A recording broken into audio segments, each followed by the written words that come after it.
Israel, Hezbollah, ফিলিস্তিন, হুতি এবং Ukraine Russia যুদ্ধ চলছে। ক্রমেই যত দিন যাচ্ছে বাড়ছে তৃতীয় বিশ্বযুদ্ধের সম্ভাবনা। গাজা ও ইসরায়েলের সংঘাত দীর্ঘদিন ধরে চলমান একটি জটিল ও সংঘাতপূর্ণ ইস্যু, সাথে ইউক্রেন এবং রাশিয়ার যুদ্ধ। সাম্প্রতিক ঘটনা নিয়ে আমাদের হাতে এসেছে কিছু ভয়ানক আন্তর্জাতিক সংবাদ। জানিয়ে দিচ্ছি সংবাদ শিরোনাম। আবারও পরমাণু ইস্যু নিয়ে আলোচনায় বসছে ইরান। জানিয়ে দিচ্ছি শিয়া সম্প্রদায়ের অবস্থান কর্মসূচি ঘিরে রণক্ষেত্রে তৈরি হয়েছে পাকিস্তানে। একই সঙ্গে জানিয়ে দেব কিয়েভে রাশিয়ার হামলা পাল্টা আক্রমণ ইউক্রেনের। জানিয়ে দিচ্ছি এই প্রথম রুশ চপারকে গুড়িয়ে দিয়েছে ইউক্রেনি ড্রোন। অন্যদিকে ইউক্রেনের পর মলদোভাও দখলে নিতে চায় পুতিন, বাড়ছে সংখ্যা।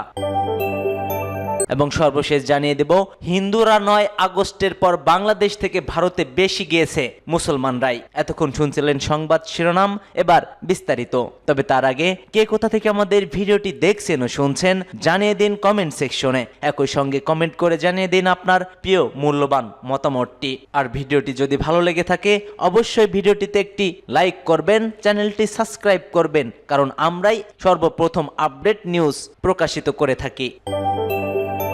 শীর্ষ 3 ইউরোপীয় শক্তির সঙ্গে পরমাণু আলোচনায় বসেছে ইরান। সুইজারল্যান্ড শীর্ষ 3 ইউরোপীয় শক্তি ফ্রান্স, ব্রিটেন ও জার্মানির সঙ্গে পরমাণুর আলোচনায় বসবে ইরান। নজিরবিহীন মাত্রায় উচ্চ সমৃদ্ধ ইউরেনিয়ামের মজুদের অভিযোগ নিয়ে সাম্প্রতিক টানাপোড়েনের মধ্যে এই আলোচনা হতে যাচ্ছে। ইরানের আইন ও আন্তর্জাতিক বিষয়ক উপপরাষ্ট্রমন্ত্রী কাজেম ঘারিবাবাদি বলছেন, আগামী 13ই জানুয়ারি জেনেভায় ইরান ও ইউরোপের 3 দেশের মধ্যে নতুন দফা আলোচনা অনুষ্ঠিত হবে। তবে এটি শুধুমাত্র আলোচনা, সমঝোতা নয়। গত 17ই ডিসেম্বর এই 3 ইউরোপীয় দেশ অভিযোগ করে কোনো বিশ্বাসযোগ্য বেসামরিক চুক্তি ছাড়াই ইরান উচ্চ সমৃদ্ধ ইউরেনিয়ামের মজুদ নজিরবিহীন মাত্রায় উন্নতি করছে। তারা ইয়েমেনের ও ইরানের পরমাণু কর্মসূচি থেকে বিরত রাখতে দেশটির বিরুদ্ধে নিষেধাজ্ঞা পুনর্বহালের সম্ভাবনার কথাও জানায়। আন্তর্জাতিক আণবিক শক্তি সংস্থা IAEA পরমাণু পর্যবেক্ষণ সংস্থা জানিয়েছে, ইরান সাম্প্রতিক বছরগুলোতে সমৃদ্ধ ইউরেনিয়ামের উৎপাদন এমনভাবে বাড়িয়েছে যে একমাত্র অপারমাণবিক অস্ত্রধারী দেশ হিসেবে তাদের কাছে 60% সমৃদ্ধ ইউরেনিয়াম রয়েছে। এতেই যেন পশ্চিমাদের কপালে চিন্তার ভাঁজ।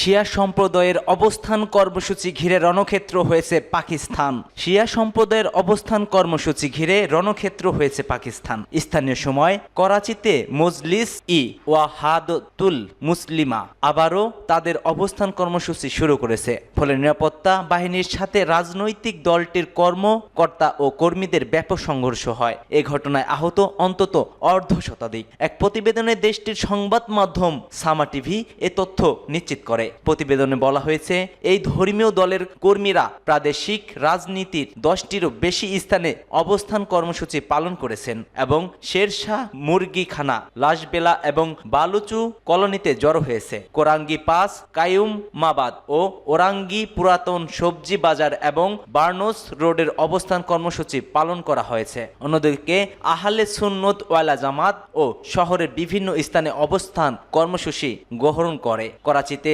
লালসবেলা, সারাই ফয়সাল, কায়দাবাদ, বালুচি কলোনি এবং তাইসার টাউন সহ বিভিন্ন স্থানে অবস্থান কর্মসূচি করেছে দলটি। মূলত কুররাম শহরের শিয়া সুন্নি দাঙ্গার প্রতিবাদে করাচিতে অবস্থান কর্মসূচির ঘোষণা দিয়েছে দলগুলো। মূলত সড়কগুলো অবরোধ করে বিক্ষোভ করে নেতাকর্মীরা। এতে ব্যাহত হয় যান চলাচল। প্রথমে পুলিশ বাধা দিলে শুরু হয় সংঘর্ষ।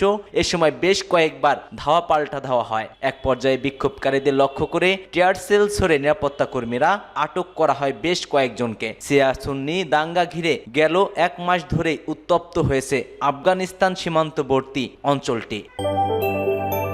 কিয়েভে রাশিয়ার হামলা পাল্টা আক্রমণ করেছে ইউক্রেন। ইউক্রেনের রাজধানী কিয়েভে ব্যাপক ড্রোন হামলা চালিয়েছে রাশিয়া। এতে অন্তত 2টি শহর ক্ষয়ক্ষতির শিকার হয়েছে বলে জানিয়েছে রুশ প্রতিরক্ষা মন্ত্রণালয়। খবর আল জাজিরার। ইউক্রেনীয় টার্গেটে চালানো সব হামলায় সফল হয়েছে বলে দাবি করছে রাশিয়া। বলা হচ্ছে, হাই প্রিসিশন কমব্যাট ড্রোন ব্যবহার করে চালানো হয়েছে হামলাটি। বিধ্বস্ত হয়েছে বেশ কয়েকটি সামরিক বিমানবন্দর ও অস্ত্রাগার। অন্যদিকে রাশিয়ার জ্বালানি ডিপো ধ্বংসের দাবি করছে ইউক্রেনও। সেখানে ঘটে ব্যাপক বিস্ফোরণ, ধরে যায় আগুনও। কিয়েভের মেয়র ভিটালি ক্লিটসোকো জানায়, রাশিয়ার আক্রমণ প্রতিহত করেছে ইউক্রেনের বিমান প্রতিরক্ষা ব্যবস্থা। ধ্বংসবিশেষ থেকে ব্যক্তিগত ভবনগুলোতে আগুন ছড়িয়ে পড়ে। ইউক্রেনের সেনাবাহিনী বলছে, গত বছর রাশিয়ার প্রায় 1300 মিসাইল, 11,000-এরও বেশি ড্রোন ও প্রায় অর্ধশত যুদ্ধ বিমান ধ্বংস করেছে ইউক্রেন। এই প্রথম রুশ চপারকে ঘুরিয়ে কৃষ্ণ সাগরে ডুবিয়েছে ইউক্রেনের ড্রোন। এই প্রথমবার রুশ চপারকে ঘুরিয়ে দিল ইউক্রেনের ড্রোন। বছরের শুরুর দিনে জোরে ধাক্কা খেল পুতিন। কৃষ্ণ সাগরের উপর দিয়ে উড়ন্ত রুশ MI-8 চপারকে ধ্বংস করল ইউক্রেনের নৌবাহিনীর বিশেষ ড্রোন মাগুরা V5।